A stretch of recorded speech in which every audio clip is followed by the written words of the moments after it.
এই যে আম্মুর বাগানের সবজি নিয়ে এসেছি, এক ডালা সবজি। আমি এখন দেখাবো কি কি আছে এখানে। এখানে আছে, এটা হচ্ছে মিষ্টি কুমড়া শাক। এই যে মিষ্টি লাউয়ের শাক। তারপরে আছে, আমরা আজকে রসুন ভর্তা খাবো, তাই রসুন নিয়ে এসেছি কিছু, সাথে নিয়ে এসেছি কিছু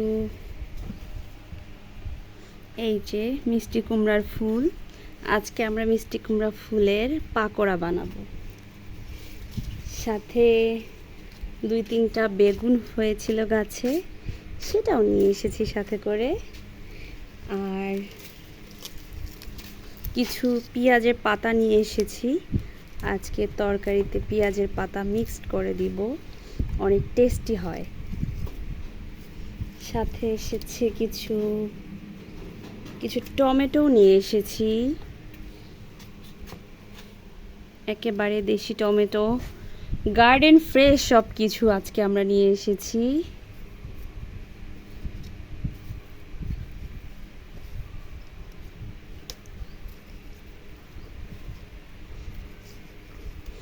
আমার তো এত শাকসবজি দেখে তো আমার মন ভরে গিয়েছে।